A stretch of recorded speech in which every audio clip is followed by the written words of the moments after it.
आपका अपने channel गुरज्ञान by sir में स्वागत है। आज हम लोग देखेंगे व्हीटस्टोन सेट ब्रिज, ठीक, या व्हीटस्टोन सेट, जिसको हम व्हीटस्टोन ब्रिज बोलते हैं। डियर स्टूडेंट्स, ये एक प्रकार का बहुत ही रोचक खोज है जो कि इंग्लैंड के वैज्ञानिक व्हीटस्टोन द्वारा किया गया है।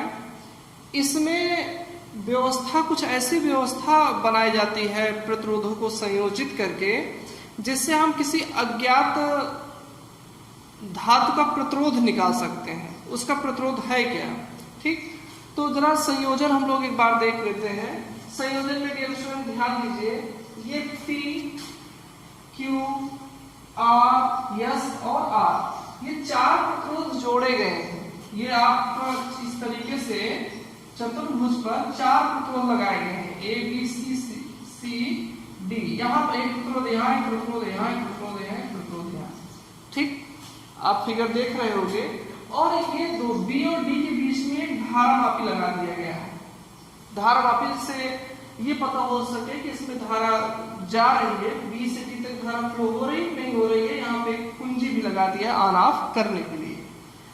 A और C के बीच में एक आपका सेल लगा दिया गया है, जिससे इन प्रतिरोधों को करंट दिया जा सके, और एक कुंजी लगी हुई है, ठीक। अब डियर स्टूडेंट्स, यहाँ पर ये सारी व्यवस्था बनाकर यहाँ पर किरचॉफ का नियम लगा दीजिए, तो अभी हमें रिक्वायर्ड मिल जाएगा I1P। इसके लिए देखिए ऐसे, ये पास फर्स्ट, ये आपका पास सेकेंड है, ठीक। I1P माइनस, यहाँ उल्टा हो जाएगा ना, I2R इक्वल टू 0। कुछ कोई सेल नहीं है तो आपको क्या हो जाएगा, इस पास में कोई सेल नहीं है, 0 हो जाएगा। ये हो गया आपका I1P equal to I2R equal to first. ऐसे आप पास सेकेंड के लिए कर लीजिए, I1Q minus I2S equal to 0, I1Q minus equal to I2S, ठीक। सेकेंड इक्वेशन, दोनों को आप डिवाइड कर दीजिए तो आपका हो जाएगा P by Q equal to R by S। ये आपको ये रिलेशन डियर स्टूडेंट्स के व्हीटस्टोन सेट ब्रिज का है, P by Q equal to R by S, ठीक। अब जरा पूरी बात को फिर से एक बार आप ध्यान दीजिए। ये इस तरीके से प्रतिरोधों को संयोजित किया गया है। व्हीटस्टोन ने ये बताया कि यदि आप यहाँ पर करंट फ्लो कराइए, कुंजी को ऑन कर दीजिए, इसको ऑन कर दीजिए, और यहाँ पर ये आपका प्रतिरोध बॉक्स होता है डियर स्टूडेंट्स, अभी हम आपको बताएंगे प्रतिरोध बॉक्स इस तरीके का होता है। आप यहाँ पर प्रतिरोध को बदल सकते हो और वो उस प्रतिरोध की आपको जानकारी भी रहेगी, ठीक। आप अलग अलग प्रतिरोध लगाकर इस तरीके से प्रतिरोध सेट कीजिए कि धारा मापी में विक्षेप शून्य हो जाए, अर्थात B से D में धारा न बहे, और जब धारा नहीं बहेगी उस कंडीशन में P by Q equal to R by S हो जाएगा, ठीक। या P by Q equal to R by S हो गया तो B से D में धारा नहीं फ्लो होगा, ये भी आप ध्यान रखिए। तो यहाँ पर P और Q को अनुपाती प्रतिरोध बोलते हैं। अनुपाती प्रतिरोध रेशियो होते हैं। अनुपाती प्रतिरोध, R को हम लोग ज्ञात कहते हैं, हमको पता होता है ज्ञात प्रतिरोध है, और यही अज्ञात प्रतिरोध है, इसको हम लोग निकाल लेते हैं। अज्ञात प्रतिरोध ये आपका हो गया डियर स्टूडेंट्स। और यहाँ पर एक चीज ध्यान रखने वाली बात है कि यदि आप AC को B और D के बीच ज्वाइंट कर दीजिए, और B और D को अर्थात धारामापी को A और C के बीच में ज्वाइंट कर दिया, अर्थात दोनों को आपस में चेंज कर लीजिए, तो इस पूरी व्यवस्था पे कोई इफेक्ट नहीं पड़ता है। इसीलिए इन्हें हम लोग संयुग्मी भुजाएं भी बोलते हैं, ठीक डियर स्टूडेंट्स। तो ये ध्यान रखिएगा। पहली बात तो हमको ये ध्यान रखना है, व्हीटस्टोन सेतु ब्रिज एक ऐसी व्यवस्था है जिसके द्वारा हम किसी अज्ञात तार का प्रतिरोध ज्ञात कर सकते हैं, और यहाँ पर पी बाई क्यू जो होता है अनुपातिक प्रतिरोध, आर आपका ज्ञात प्रतिरोध होता है, यस क्या होता है डियर स्टूडेंट्स अज्ञात प्रतिरोध होता है। यहाँ पर ए अर्थात ये जो पूरा सेल है इसको हम बीडी के बीच में जोड़ दें और धारामापी मिला के एसी के बीच में जोड़ दें तो भी इस संतुलन में कोई इफेक्ट नहीं पड़ता है और इससे पोस्ट ऑफिस बॉक्स बनाया जाता है और मीटर सेतु बनाया जाता है। तो आपके सिलेबस में पोस्ट ऑफिस बॉक्स की चर्चा नहीं है, मीटर सेतु की चर्चा है, तो हम अभी जस्ट मीटर सेतु की चर्चा करेंगे। डियर स्टूडेंट्स, अभी हम लोग चर्चा किए थे कि व्हाइटस्टोन सेतु ब्रिज के आधार इसी पर आधारित आपके दो उपकरण है, एक पोस्ट ऑफिस बॉक्स है, दूसरा क्या है मीटर सेतु है। Post office box dear students आपके सिलेबस में भी नहीं है, उसकी हम लोग चर्चा भी नहीं करेंगे। यहाँ पर जो मीटर सेतु है इसकी जो काम करने की क्षमता है या काम करने की जो क्वालिटी है, प्योरिटी है, वो पोस्ट ऑफिस बॉक्स से ज़्यादा अच्छा है। तो हम लोग इसको पूरा देखते हैं। ये पूरी की पूरी व्यवस्था डियर स्टूडेंट्स आपकी इसी पर है, ठीक। जरा ध्यान दीजिए, यहाँ पर डियर स्टूडेंट्स ये एक पट्टी लगी हुई है, ठीक है, जिसका रेजिस्टेंस बहुत कम होता है और यहाँ पे एक पट्टी ये भी लगी हुई है, ठीक। एक ये आपका है और एक आपका ये है, पूरा ध्यान दीजिएगा। इन दोनों के बीच में एक आपको वायर लगा दिया गया है जिसकी लंबाई 100 सेंटीमीटर है। ए से लेकर सी तक एक वायर लगा है जिसकी लंबाई 100 सेंटीमीटर है और यहाँ पर इन दोनों के बीच में प्रतिरोध बॉक्स लगा हुआ है डियर स्टूडेंट्स। प्रतिरोध बॉक्स बिल्कुल आपका ऐसे होता है डियर स्टूडेंट्स, ठीक। इस यहाँ पर इन दोनों के बीच में हम लोग प्रतिरोध बॉक्स लगा दिए हैं। तो यहाँ पर जो आप इस तरीके से इसको निकालोगे वही प्रतिरोध आपका अप्लाई हो जाता है, ठीक। इस तरीके से हम लोग इसको निकाल के यहाँ पर प्रतिरोध अप्लाई करते हैं। तो ये आपका प्रतिरोध बॉक्स है। किसी दिन हम किसी वीडियो में इसकी पूरी चर्चा करेंगे कि प्रतिरोध बॉक्स कैसे काम करता है, क्या रीजन है कि हम इसको इस तरीके से निकाल लेते हैं तो यहाँ पर उतने ओम का प्रतिरोध अप्लाई हो जाता है, ठीक डियर स्टूडेंट्स। तो ये आपका प्रतिरोध बॉक्स है, प्रतिरोध बॉक्स लगा दिया गया।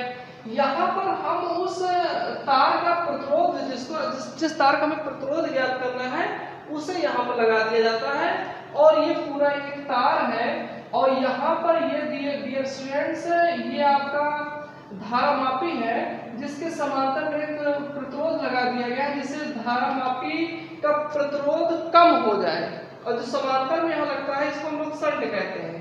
और ये आपका एक जॉकी है जो कि इसी तार पर स्लिप कर सकता है डियर स्टूडेंट, ध्यान दीजिएगा। और यहाँ पर ए और सी के बीच में देखिए सेल लगा हुआ है ना, ए और सी के बीच में, ए और सी के बीच में हम लोगों का सेल लग गया है। बी और डी के बीच में देखिए बी और डी, यहाँ पे एक बिंदु बी ले लिए हैं, बी और डी के बीच में हम लोगों का धारामापी लग गया है।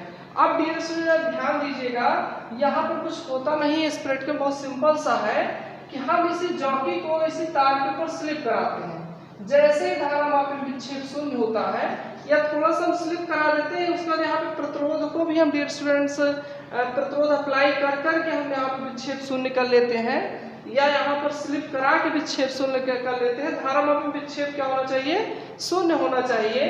तो P और Q, P बाई Q, इसीलिए हम लोग अनुपातिक प्रतिरोध कहते थे। P बाई Q इक्वल हो जाएगा आपका R बाई यस हो जाएगा और इसी से हम लोग यस को फाइंड आउट कर लेते हैं डियर स्टूडेंट्स। ये देखिए पूरी व्यवस्था आपकी मीटर से डियर स्टूडेंट्स ऐसे ही है आपका, ध्यान दीजिएगा। ये मीटर से ए इस तरीके से आपका ये, ठीक। यहाँ पर देखिए डियर स्टूडेंट्स क्या लगा है, यहाँ पर प्रतिरोध बॉक्स, यहाँ पर हमारा अज्ञात प्रतिरोध लग जाएगा, ठीक। और ये इन दोनों के बीच में यहाँ पर डियर स्टूडेंट्स एक तार लगा दिया जाता है, ठीक। और ये है आपका डियर स्टूडेंट जॉकी, उसी तार के ऊपर ये तार लगा ही है डियर स्टूडेंट्स। यहाँ देखिए ये आपको तार दिखेगा, ये देखिए ये आपका तार लगा हुआ है। इसी तार के ऊपर इसको स्लिप कराते हैं और स्लिप कराने के बाद यहाँ पर हम लोग बीच में एक धारामापी भी लगा देंगे। धारामापी में विक्षेप शून्य हो जाएगा, उस कंडीशन में P by Q equal to R by S हो जाएगा। तो ये आपका 150 मीटर सेतु है, इसके प्रैक्टिकल की भी हम लोग चर्चा कर लेंगे, ठीक। ओके, यहाँ पर डियर स्टूडेंट्स एक और आपका लगा हुआ है ये धारा नियंत्रक। धारा नियंत्रक आपका ये है, कैसे काम करता है धारा नियंत्रक, इस पर भी हम वीडियो जल्द ही बनाएंगे। आप लोग कंटिन्यू वीडियो को हमारे देखते रहिए कि धारा नियंत्रक का यूज कैसे है। ये विभव को बांटने के लिए भी इसका यूज किया जाता है, विभव डिवाइडर होता है, और करंट को भी ये कम करता है। इसका इस तरीके से सर्किट का कॉम्बिनेशन करते हैं कि ये वोल्टेज को, किसी बैटरी की वोल्टेज को भी कम करता है, और उस बैटरी से निकलने वाली धारा के मान को भी हम कम और अधिक कर सकते हैं डियर स्टूडेंट्स। अब आप ध्यान दीजिएगा, यहाँ पर हम लोग चर्चा कर लेते हैं कि किस तरीके से, मान लीजिए आपके ये सेट संतुलन की अवस्था में हो गया, अर्थात इस तरीके से P by Q equal to R by S हो गया। हम P निकाल लेते हैं। P इक्वल टू क्या हो जाएगा, R equal to rho L by A होता है डियर स्टूडेंट्स। तो P equal to rho L by A, इसका क्रॉस सेक्शन एरिया मान लीजिए ए ही है, ठीक। ऐसा भी यहाँ पर Q का निकाल लीजिए। Q इक्वल टू क्या हो जाएगा, रो, क्योंकि वायर आपका वही है, रो हो गया, और ये 100 माइनस क्या हो जाएगा, एल हो जाएगा अपॉन ए।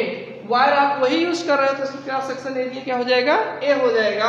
दोनों को डिवाइड कर दीजिए dear students, rho L by A upon rho 100 minus L by A equal to R by S. Rho rho cancel हो गया, ए कैंसिल हो गया, L upon 100 minus L equal to R by S. हम लोगों को yes निकालना है dear students, cross into कर लेते हैं। यहाँ पर हम लोग फिर सॉल्व कर लेंगे इसको, यस निकालना है यहाँ पर। तो S L equal to R 100 minus L, S हमारा हो जाएगा R 100 minus L by L हो जाएगा। ये रिक्वायर्ड फार्मूला मिल गया।